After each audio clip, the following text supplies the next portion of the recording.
Hey guys, welcome back to Martin's Daughter. Today I have an expert, and I'm really excited about that because sometimes people will say, well, you're not an expert in SEL, so how do you know? Well, today I actually have an expert both in SEL and really on where it really stems from. So I'm super excited to introduce you to my friend, Kimberly Ells. Thank you, Carrie. I'm glad to be here. Thank you so much for coming on.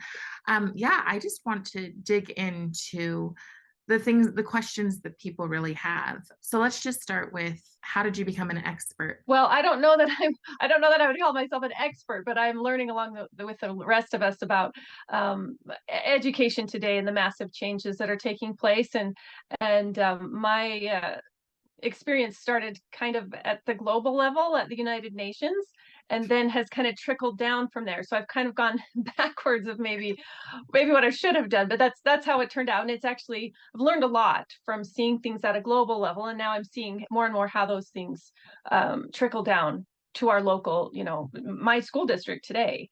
So I started on this journey about almost 10 years ago, just deciding to be active politically. Basically, I was not, to a large degree, just the normal things before then, but the children's sexual rights movement was actually the impetus that kind of got me going. And when I started to learn about that and how that movement is being implemented in schools worldwide, that led me to other avenues such as social emotional learning and some of the other things that we're looking at today. So how is it that you got into the children's sexual rights? Because I've only heard about children's sexual rights in the last 2 years, and especially the last year with bringing in pronouns and transgender movement and things like that. So Mhm. where was your impetus to get started? Well, I ran across a document online from that was published by International Planned Parenthood Federation, and it was this document that painted in very glorious terms sexual rights for youth, sexual rights for children, and I thought, wait, what are we talking about here? And so I read the whole document. It was horrifying. I mean, they made it sound so lovely, and they just declare that sexual rights are human rights for all people, including children, people of all ages, no matter what. And so, what sexual rights entails, basically, in the simplest terms, is the ability to access sexual information, the ability to have sexual experience and experience sexual pleasure, and then also to access sexual services, which could be abortion, it could be contraception, sexual disease testing and treatment, those kinds of things.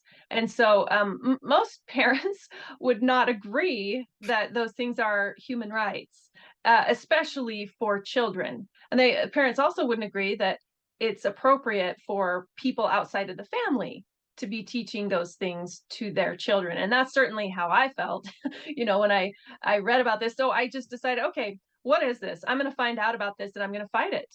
And so and then I found a group called Family Watch International, which is a wonderful group that's been fighting the sexual rights battle at the United Nations for the past 20 years. So when you say children, what, and you said at all ages, so Mhm.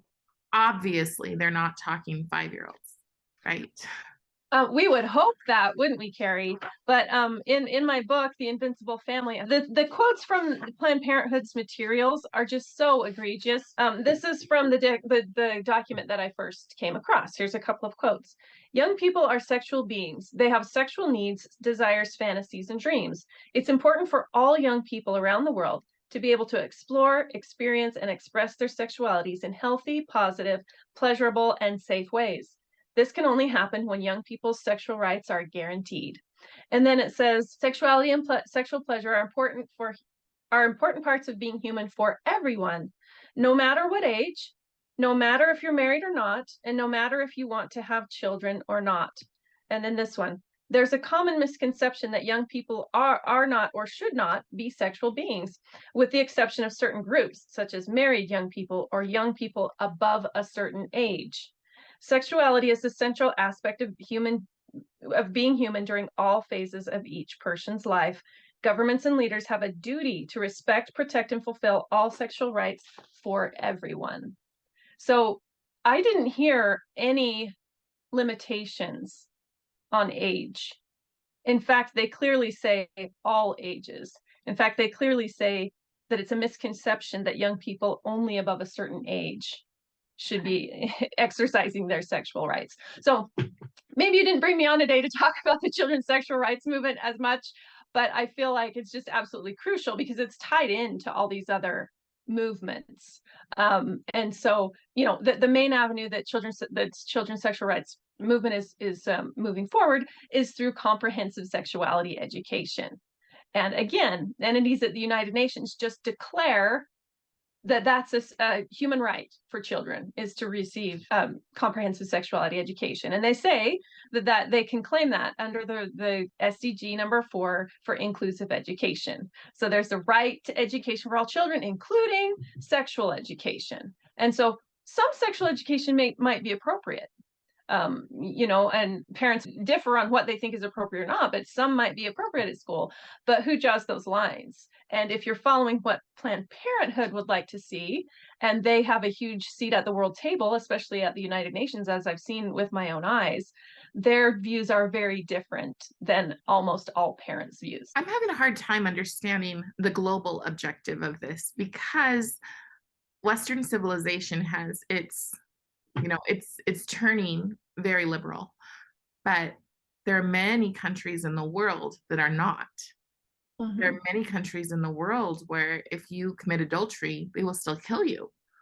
So how are they going to normalize this global agenda to sexualize our kids? Right. Well, that's a very good question. And one of the main ways that they are doing it, that we are involved with at Family Watch, and elsewhere, is they are targeting developing nations, especially countries in Africa. And they're trying to, in fact, a couple of years ago, I was on an online meeting, a UN meeting for the Commission on the Status of Women, and the guests for this certain event were specifically talking about how one of their main objectives was to get faith leaders in Africa on board with these measures. And to convince them to save their young women, they needed to allow them access to abortion, see abortion as a right, support that from the pulpit, that kind of thing. Some of it in the name of allowing young women to continue in school and get their education if they became pregnant. Now, everyone agrees that education is important, but families are important too.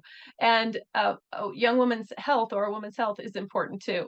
And that's not best safeguarded through the sexual rights agenda. It's best safeguarded through committed marriage, having fidelity in marriage, and having a family. Those are the things that are most often most protective of women. And so the sexual rights regime, Carrie, is very anti-family at its core. I mean, because first of all, it seeks to eliminate the birth of human beings, right? And as it says here, they try to separate sex from childbearing.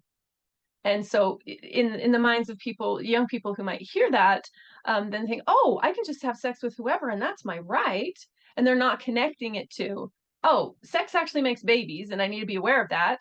And making babies works out best if you're married and in a stable marriage situation. And so anyway, so those are some of the reasons why it's destructive of family. It really is. And unfortunately, they are targeting developing nations with this kind of rhetoric. And unfortunately, it's effective a lot of times because they come in and say, hey, we have grants and resources we want to give you. It's couched in very beautiful terms, always making it sound like women are going to be the beneficiaries, when sadly, that's not the whole story. So, Right. Well, not only is it about stopping children from being born, but I don't see it's so crazy to me that so much of this is about mental health when they don't realize that many times later in life, or not even later in life, like right after you sleep with someone, you've given a part of yourself away. Are they just trying to dumb down that? Because I've never seen that be something that is so casual. I mean, now a lot of people brag about how casual it is, but even some celebrities currently are saying things like, I regret being a slut. Is that part of the conversation? Are they talking about the mental health and the repercussions of sleeping around like it's no big deal? Almost never is that side of things addressed when it's the discussion is about sex. In fact, some of the people I work with at Family Watch, they were telling me about there was a meeting occurring at the United Nations that this young man was attending, and it was all about sexual rights, sexual rights, sexual rights. And by nearly the end of it, he raised his hand and he said, "I've heard a lot of talk about sex. I haven't heard any talk about love. Where does love fit in any of this?" And I thought that was very bold of him, and they were it kind of threw them off because they don't really talk about love. That is not an element. They were just focusing on the mechanics of sex, the pleasure of sex, and how everyone deserves it, which, as you point out, is a great disservice, especially to young people, because they don't fully understand, the psychological ramifications of engaging in sex, especially early sex, especially with multiple partners, especially when you're young and your brain isn't fully developed yet. And so it is interesting, Carrie, and irresponsible that they're pushing this agenda and not, for the most part, not talking about the other side of it, which we talk about mental health all day long, related to other issues, but why are we not talking about, the well-documented consequences of early sex when we're teaching sex ed?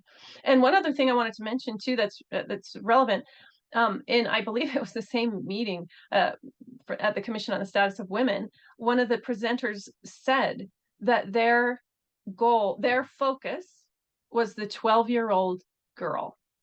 That's where all their firepower goes. That's who they focus on. That's who they're thinking of when they are presenting, preparing sexual rights material. Their target is the 12-year-old girl. What does that tell you, right? They're wanting to get to that girl when she's young and impressionable. She's heading into puberty. She wants the attention of boys, and they want to feed her this line that it's her sexual right to have random sex with boys who don't love her. It's so irresponsible, Well, and it's even at the local level.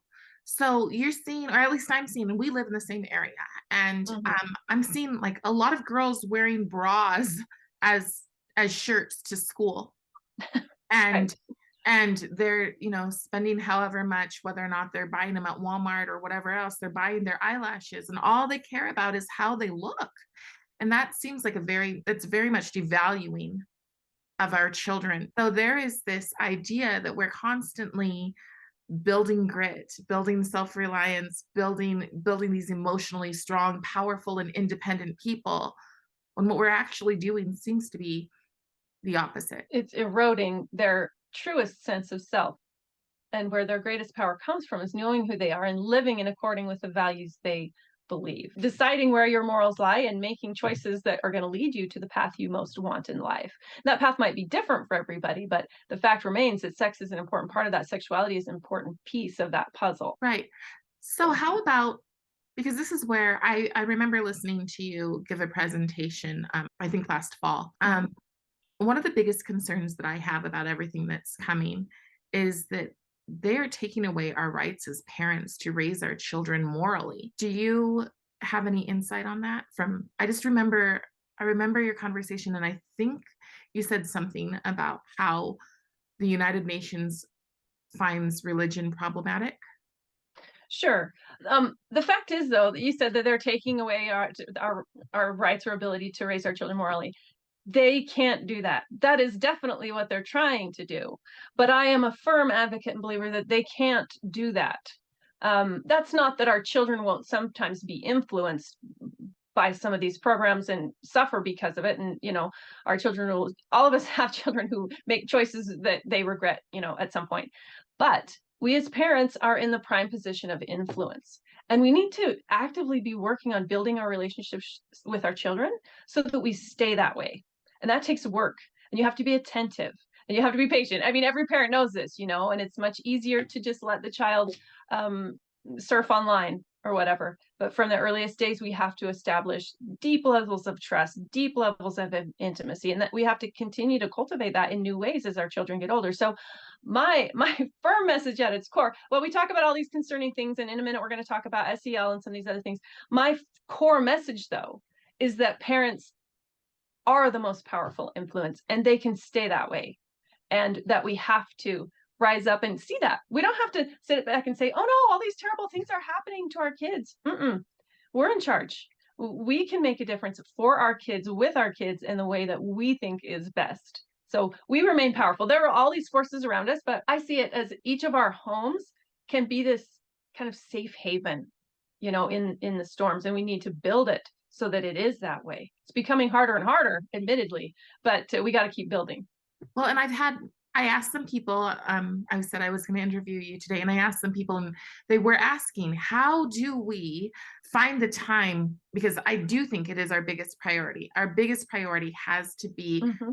fortifying our homes. How do we do that and still have the energy to fight what needs to be fought? And I know those are hard words because a lot of people are like, oh, you're stirring up controversy or you're not just going with the flow. I don't believe we can go with the flow today. I think Going with the flow is going to take our children down a filthy, horrible, raging path of waters that we don't want them to drown in. So we cannot go with the flow. So, but you're asking, how do we do that? Well, gosh, that's a daily struggle, right? For all of us who are concerned about our kids, wanting to be active and influencing our local school boards. We may have jobs. We have so many responsibilities. That's a daily battle. That that will be worked out one by one. I don't think there's a blanket answer for sure, but even with all the things that you try to do and I try to do, our families have to be first, right? My family has sacrificed in many ways to enable me to do the work I do, and I think that in a sense builds us as a family when at times we sacrifice for each other. But we all make mistakes sometimes. I myself look back and say, I should have invested this way a little bit differently, or this way. This may be very religious, but for me, one way that I stay focused each day on what needs to happen is I start the day with reading the scriptures. I read the word of God and I ask God to guide my steps that day, and to guide my path going forward.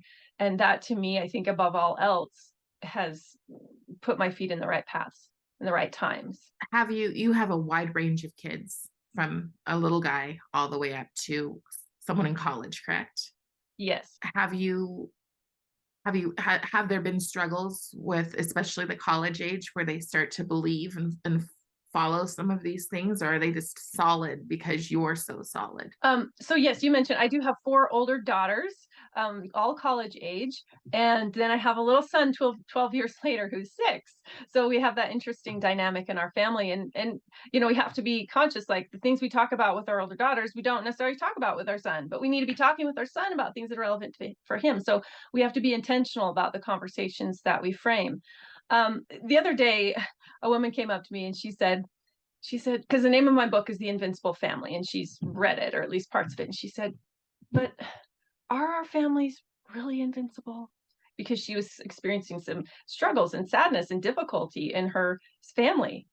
And the thing is, when I say the invincible family, I don't mean that there's never going to be trouble within our families. Our children are never going to make wrong choices, that we're never going to struggle. That would be ridiculous. The family is a place of struggle, and it's in that struggle that we learn and grow. What I mean by the invincible family is the family is the thing that will always rise again, right? Every war that's ever happened that has devastated the world, what has rebuilt it? What has survived in every nation, in every culture, essentially? The family. The family. And even so, on a global level, the family is the one thing that's consistent between virtually all nations and cultures. Everyone is born into a family, whatever that might look like. And it try as hard as they can, they really can't crush it. Any of these other forces, they can hurt it a lot and hurt the people in them, but it can't be crushed. And then individually, our families, because of our lifelong commitment to each other through marriage, we keep trying. We get up and we try again, and it's invincible as long as we choose to keep going. And so, my older children, for the most part, have been fairly solid because we have had these conversations, but not in every case. The voices of the world are so loud and so convincing. And some of the ones that aren't loud are the most sneaky, and it's not easy, especially for young people, to navigate and see through all of those things. And so, and when our children are confused or even led away by some of these things, we got to bring them back, with love. And if you're a parent long enough, you walk in those shoes. You use the word sneaky, so let's go into SEL. Let's go into, because even today, really strong parents who are really trying to learn are like, but is everything about SEL bad? Is everything, aren't there good things that we can glean out of adopting these ideas? Mhm. What are your thoughts on that? No, everything about SEL is not bad, particularly looking into the past. Like I've been engaging online with a very nice woman who's a school counselor who's very offended at me and us, saying that SEL is problematic. And she's like, no, I have been teaching the kids in my classes about parking lot safety and, being aware of your surroundings. That's what we're talking about. And I believe that. And I don't believe that this woman or other school counselors has nefarious aims. And I feel like teachers seeing needs in their classrooms through the last 20 or 30 years and trying to help their kids with those, I don't think that's bad. I think that a lot of good social and emotional learning has happened at school. I mean, just going to school is a social experience. That's one of the main reasons why a lot of parents want to send their kids to schools, because they have social experiences that help them to grow. So it's not as if school isn't a place where social and emotional learning, it's not like it shouldn't happen there. And I think a lot of the history of SEL has been fine. But the problem is where it's going, right, Carrie? And so, and some of us are trying to raise the flag. Wait, look what's happening, and look what they're saying they're going to do. And are we going to take them seriously, or are we just, as you say, going to go with the flow and say, well, it's been good in the past, so I'm sure it'll be fine in the future? Because it's not going to be fine. Where's it going? Well, if you go to, again, global sources, they say very clearly. So, for instance, I wrote an article just a week or so ago about how UNESCO, which is a United Nations agency focused on education as one of their areas of focus, is all in for global SEL, global social and emotional learning. And this is not me putting words in their mouths. This is straight from the source. But they have an institute that they've established called, let me get it right, the Mahatma Gandhi Institute of Education for Peace and Sustainable Development. It's a mouthful, but what they do is advocate for social and emotional learning globally. And they make it very clear that they along partnering with CASEL, the Collaborative for Academic Social and Emotional Learning, they see social and emotional learning as a duty, their duty to instill it in all schools everywhere. Their words, not mine. And that they feel like it should be available to all students, and it should be systemic. So it should be woven through all curriculum, so that, it's not just a lesson about this is how you share, or when you're feeling angry, these are some things that you can do, because those kinds of lessons are basically fine, right? If you're going to teach your kids to maybe take some deep breaths in the classroom if they're feeling angry, I have no problem with that. you know Right. um, there's a lot of things that we can talk about social emotional learning that are appropriate. But when it becomes problematic is, and this is a key thing here, there was a document written by a UNESCO representative from this Mahatma Gandhi Institute, and the title of the article is SEL for the SDGs. So that means social and emotional learning for the Sustainable Development Goals of the United Nations. And then the subtitle is Why Social and Emotional Learning is Necessary to Achieve the Sustainable Development Goals. So what does that tell us? It tells us that the way that locally, like you and I, Carrie, we're in the same school district, and we went to a meeting recently and about this issue. And it was the conversation was not about building global citizens and accomplishing the SDGs. The conversation was helping children who struggle to develop their social skills. Those are two very different things. And that's why I think a lot of people are confused, because they're like, well, it's fine to help kids. And it is. But it's, in my opinion, not fine to use schools and to hijack social emotional learning to then insert teaching that will help children cooperate with the UN's Sustainable Development Goals. And if you go a little bit farther, in this one article I was reading, it talks about how when children or other people encounter the SDGs, which, if you're not familiar with those are the Sustainable Development Goals of the United Nations that were agreed upon and are focused on for a full 15 years. They're supposed to be achieved, by 2030. And they sound lovely. They are noble goals: pure water, education, health, eliminating poverty and all these things, but it's in the details how these things are going to be accomplished that is problematic. And when you dig into it, they say, okay, so a lot of people will resist. They'll feel dissonance is the word they use about the SDGs. So we need to help them overcome their dissonance so that they'll become better global citizens. That's what they say. And so then they say that we need to, the dissonance, they say, can be caused by beliefs, attitudes, values, and feelings. So they're saying, okay, so some people are going to be resistant to attaining these goals because of the extreme measures that will be needed to supposedly accomplish them. So we need to then be working on children's beliefs, values, and attitudes, their words, so that they will be more willing to go along with what is a collectivist mindset. And when I found that quote, I thought, that just sums it up so well. So they said, this again from one article written by a UNESCO representative from the Mahatma Gandhi Institute said, SEL skills are powerful competencies that have been shown to instill pluralistic thinking. Okay, so it depends on what your definition of pluralistic thinking is. Pluralistic thinking can be positive, right? Thinking about other people's needs, considering other people's desires and feelings before you act. I don't think anyone would be opposed to that. But if you are thinking that instilling pluralistic means something else, that it means that you need to set aside your own values and beliefs for the collective good, that is a whole other story. And that Right? is how it is expressed. You can go on right now onto YouTube and see students in Portland, Oregon, talking about how it's selfish to be an individual. Mm-hmm. I just interviewed a man from Eritrea in Africa, where all of this stuff has already been implemented. And his words, having come here at gunpoint, it's shoot to kill if you try to run away. His words were, we were slaves. We had all of this free stuff, but we had no freedom. And it was about indoctrination. Yeah. Scary.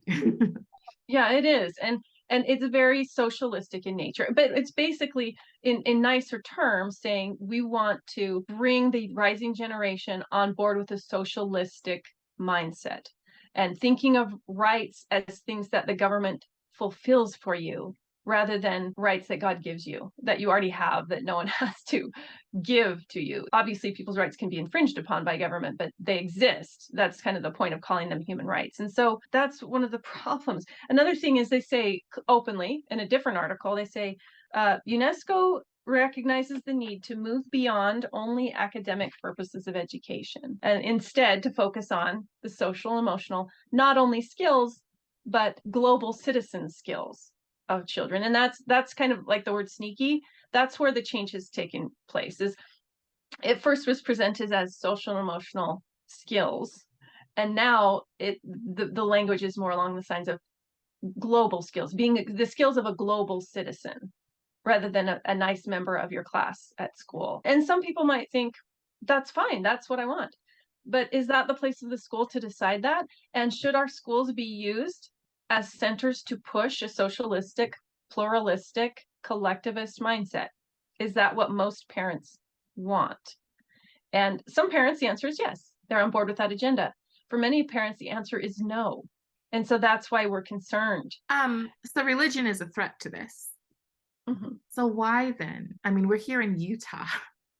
Why are so many people embracing this when religion is a threat to the whole global idea? And it is, because you cannot, there's so many different religions. I don't even know how many religions there are, but you cannot have a faith when you are a global citizen and you have global rules that you need to be obedient to. Right. It becomes problematic, right? Because in a healthy pluralistic society where pluralism is used in the appropriate sense, there are many different religions that believe different things, and we practice in different ways, and we value that. But if the goal is to reduce differences so that we all think in similar ways, then that presents a conflict, as you're pointing out, between religion and what's being taught at schools, even though it's not necessarily presented as religious. Although another article that I found on the UNESCO's Mahatma Gandhi Institute website, there's a whole article, big long article, about this man from India and the Isha Foundation. And it's very spiritual in nature. It has a link right to the Isha Foundation website there in their resources. And so they are inching into the spiritual and religious realm, but it's their version of it. And because it would have been acceptable for them to put in their resources a link to the Bible, Right. to religious, Christian catechism or whatever. Why does that not fly? And are we really going to accept that our kids should be taught that at school?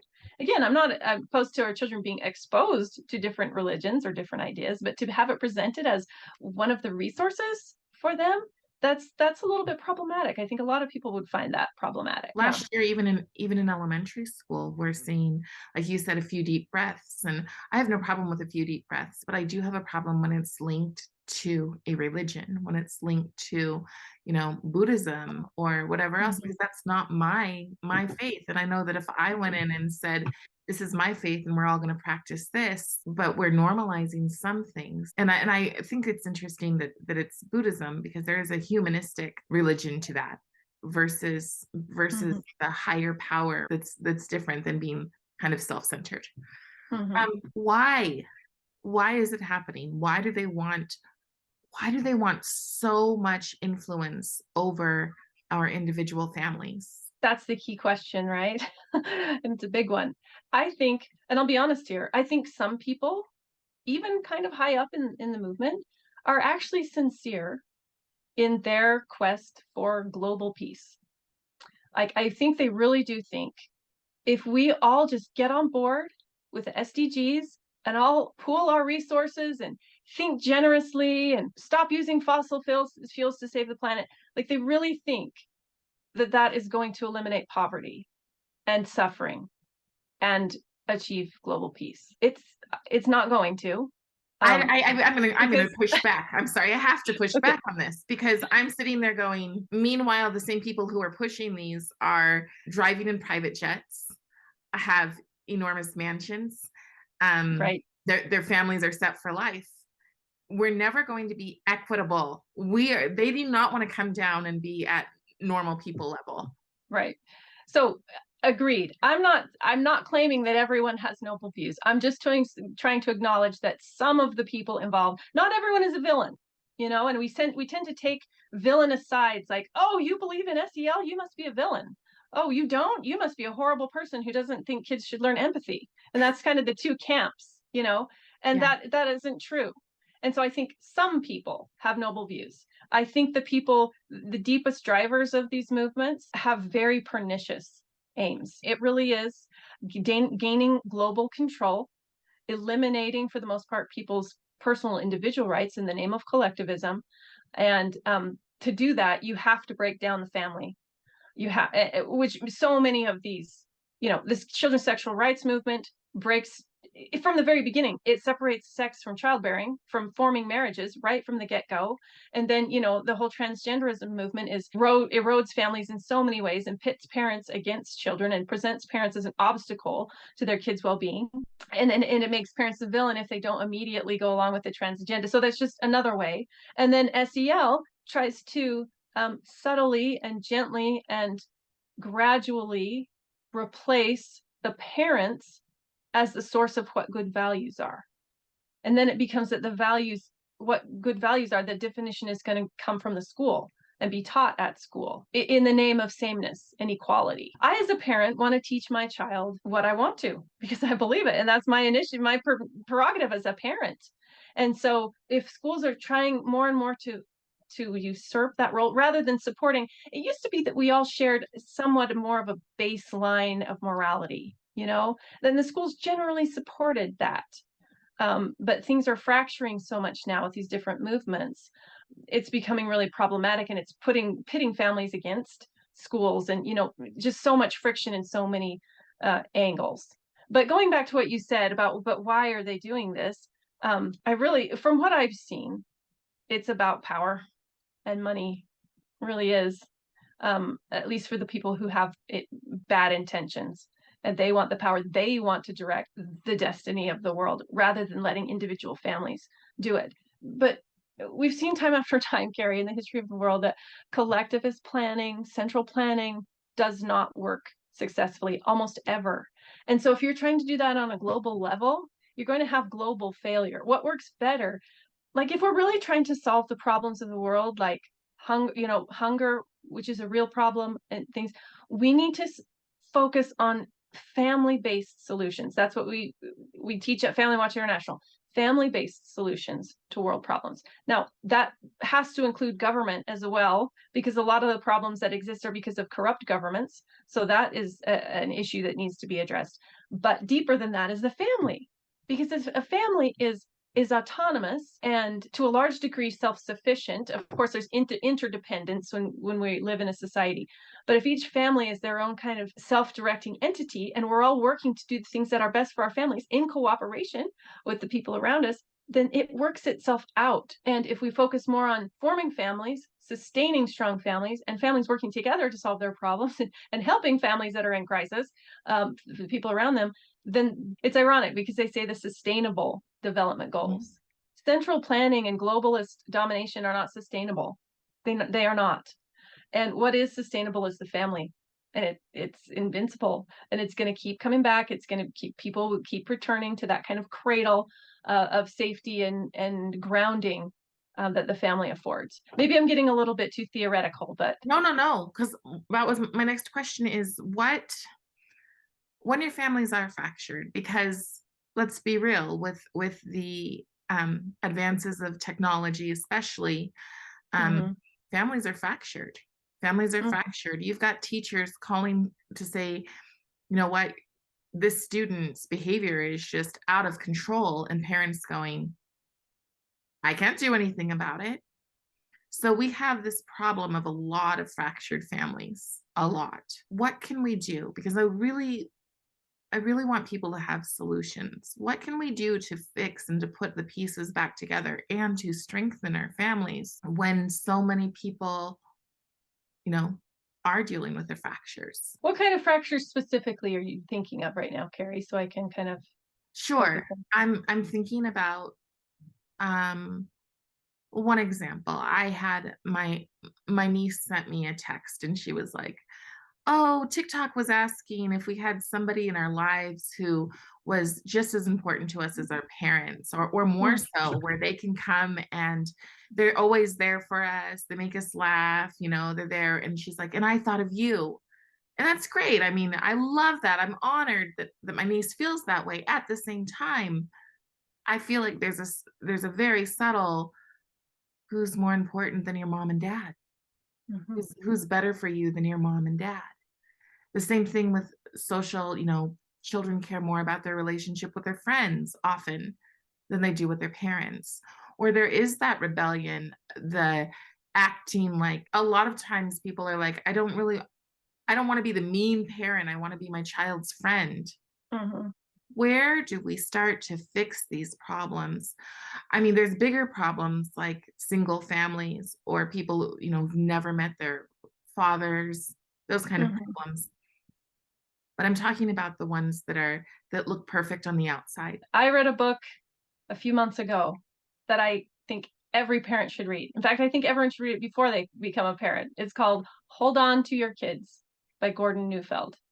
And someone recommended it to me, and I read it, and it goes into great detail, Carrie, of what the problem is and how it can be solved as far as distancing parents and children, because we've sort of come to expect that our kids will drift from us, that like friends will of course become more important, and our kids will just be kind of sucked down this pure path. Now, there is an element, of course our kids are eventually going to detach from us, and we even want that. Right. But what we don't want is for our children to orient themselves to their peers, where their peers or any other source becomes more important to them than their own parents. Because most of the time, parents are the best safeguards for their children. They are the ones who are most concerned with their children's well-being and most able to figure out what to do to help their children, and the most ferocious in trying to figure that out, right? And so I say to everyone, read that book. And so it is possible to raise a parent-oriented child who is still socially adjusted and able to become independent. In fact, having strong orientation to parents is one of the foundation levels of children eventually having success in life and becoming successfully independent. And so, again, it's ongoing relationship building with our children, and that's going to look a little bit different for everybody. It's going to look a little bit different for every child, and different at every stage. And so that's the kind of task of the parent, is to figure out how to build those bridges with your child so that you remain one of the most, or the most, influence in your child's life. This may be a side note. I think phone use has to be addressed, because as I read the book that I've mentioned, and it was written before, a lot of the biggest cell phone era came about, I see now that the phone is one of the main instruments for accomplishing peer orientation, turning the child's allegiance to other sources rather than the parents. And in some cases, it's other adults, just social influencers the child has no connection to whatsoever. And they come to trust that person, or that vision of that person that they present online, and their philosophies, more than their children's. And I feel like if we're giving our children phones with just full internet access, unfettered, we're almost guaranteeing that they're going to become peer oriented and be, as well as be exposed to so much really damaging and false information. And so again, how each family deals with that is individual. We have to ask ourselves, why are we giving our kids phones? Is it for their safety? And what kind of safety are we really worried about? And are there other ways that we can ensure their safety? If we do give phones, which most parents eventually will at some point, because they're the tools of our lives, how are we going to teach our kids? Right? And I think that's the thing. We have to be having regular conversations with our kids about hard issues. Before the child ever comes near a phone of their own, we need to have had conversations with them about human trafficking and how that happens online, and predatory behavior and things to look for. We need to talk about, obviously, what pornography and what it looks like. We need to talk about how it's not just pictures, but it can also be sexual texts, which girls especially fall victim to. We need to be the ones to tell our daughters and our sons, these are the things that exist out there. These are what they look like. This is what you need to watch out for. If you get entangled in this, this is what you do. You know what I mean? Yes. And obviously have kids putting their phones up at night, everything you can think of to help your child to learn to manage their phone. But the fact is, if they're 16, their brain is by no means fully developed, and they're not going to have the ability to kind of control their behaviors as much as an adult person would, although a lot of adults have phone problems as well, right?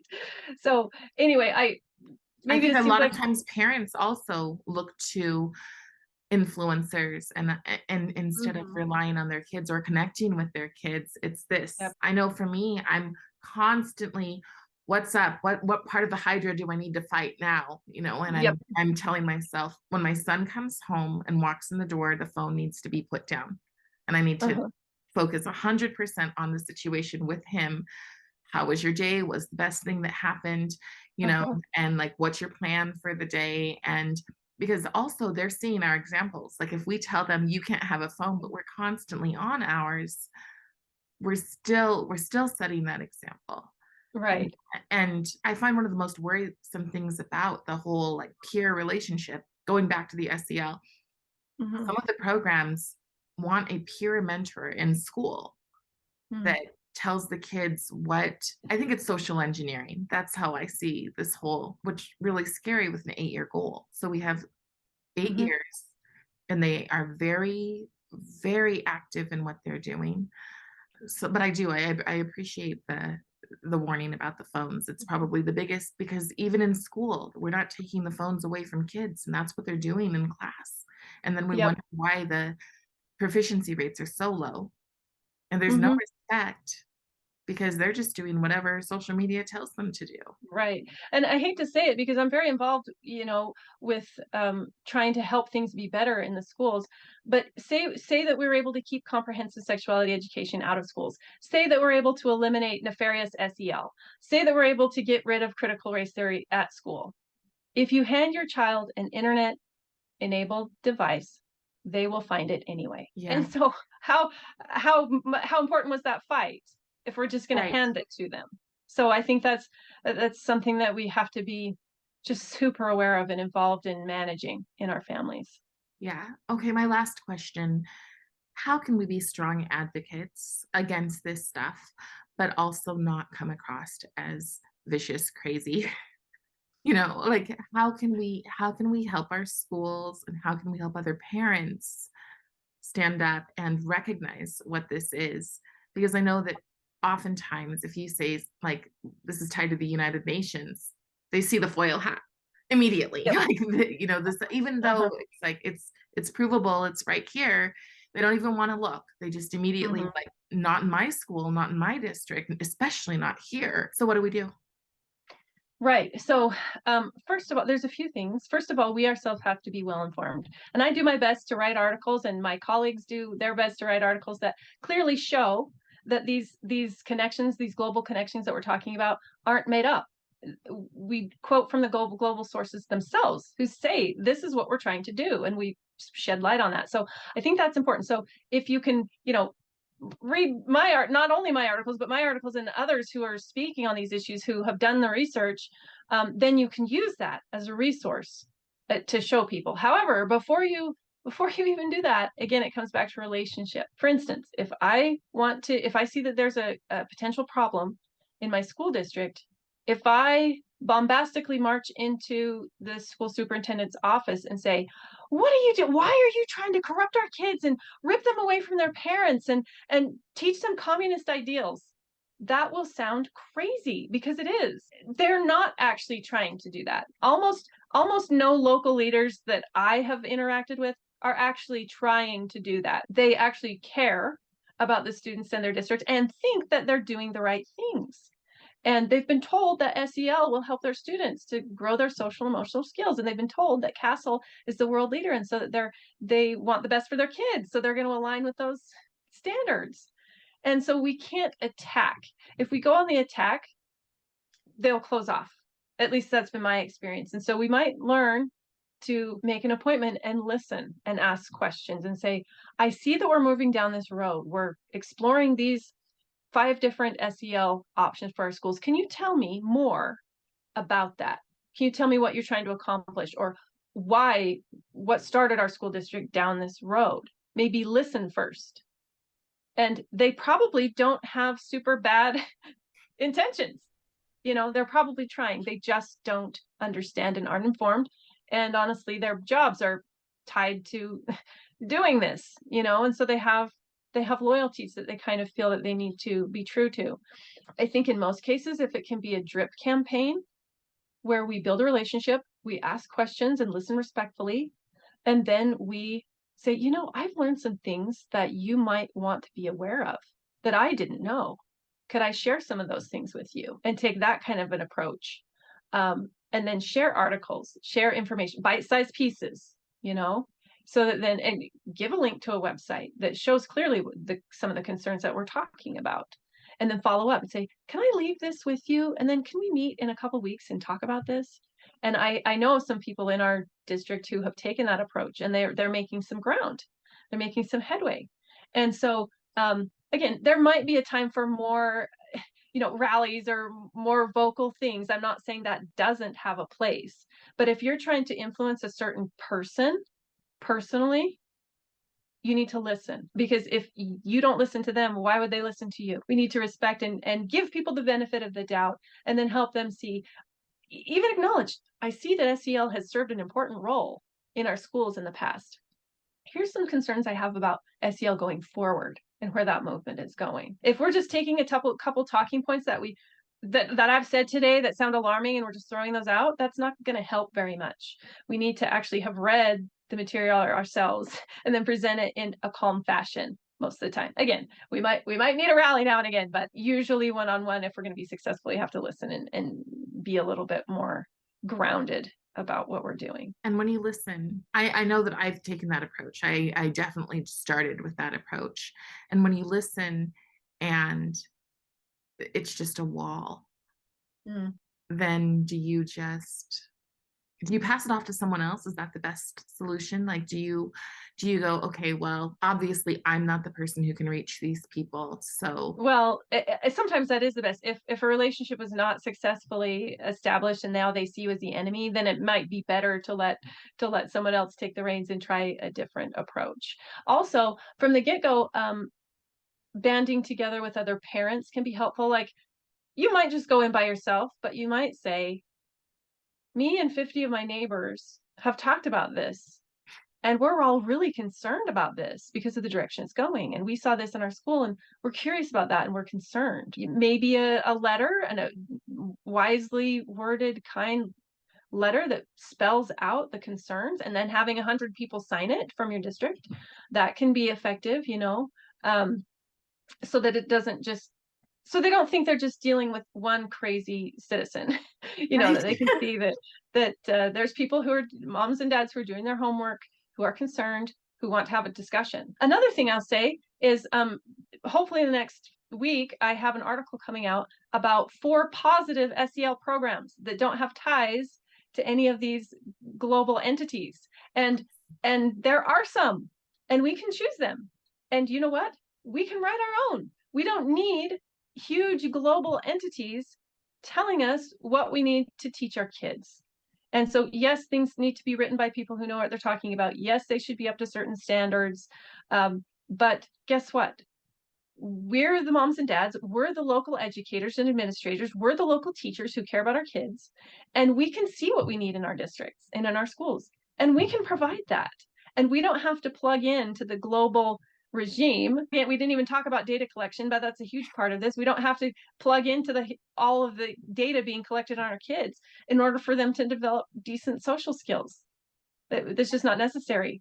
And when we do implement SEL programs, like I said, hopefully I can pass this along to you, these 4 that I've found that are written by good, competent people, but people with no commitment to or connection to, the UN or CASEL or any of those things. So we can seek those out, or we can create them when when we see local needs. So the biggest concerns that I see, just from being a layman, is that CASEL wants to define what it is to be a good citizen.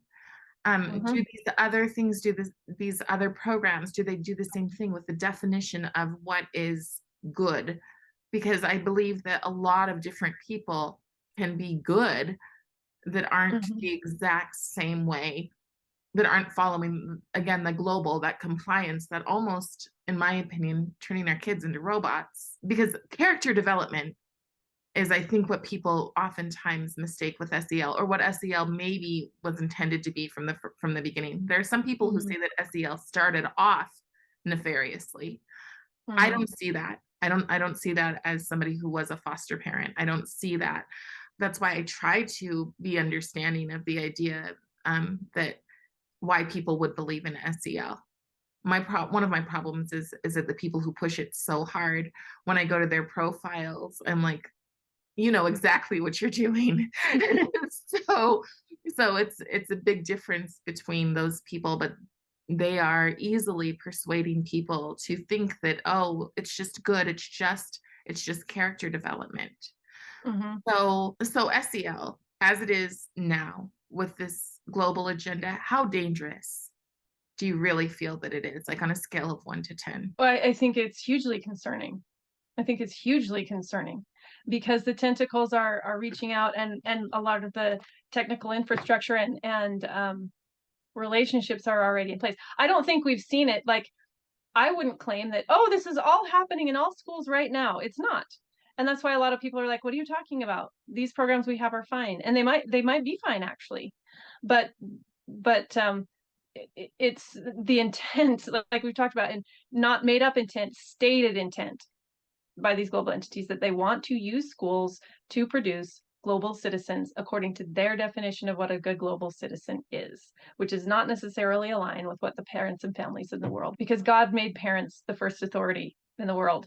They're the first entities of government that ever existed, and so we're first. The state is second, and we need to work together, and we can work together successfully. We need to work for that. But if things break down for the point that we can't work together successfully, the parents are prime. The parents have the choice to do what they need to do for and with their own families and children. Right now, do you think homeschool is the best option?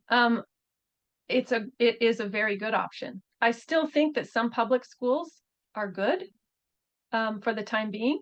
I still think that there are many different private school options or hybrid options, co-op options. That's the thing. I think myself, even to some degree, for a lot of our lives, have just thought about, oh, this is what education looks like. You go to this nice school and you learn stuff, and that worked pretty well for a while. And I think it still is working in some areas, but if they're able to fully implement what they want to, public school, unfortunately, will not be a safe place, ideologically safe place for our children. All right, give me some hope, and also tell us where they can get your book and contact you. Sure. And I hope you'll share out the article with the positive programs. I'll just reveal, one of them is called the Positivity Project, and it is character development based. And it's made by these two guys who they were in the military and came back from serving overseas and said, we want to do something good in the world. And that's the thing they chose.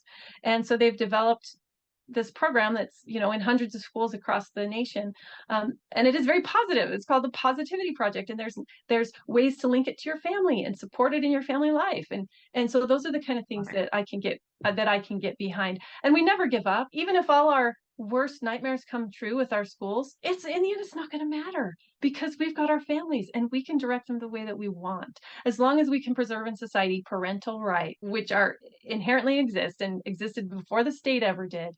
We will be okay. And my book's at invinciblefamily.com. And you can find it easy on Amazon. I hope you will. I hope it's helpful, because I address a lot of these things in more detail, and I myself use my book all the time as a resource. I go, oh, that's in my book. I can use that, to explain these things. So I hope it is a resource for people. Yes, thank you so much. I really appreciate you taking the time to answer some questions. And I'm so glad that we're in the same district and moving forward. It's great to have other people around. You're a warrior, Carrie. I so appreciate your work. Yeah, thank you so much. Okay, have a good day. Okay, take care. Bye. Bye.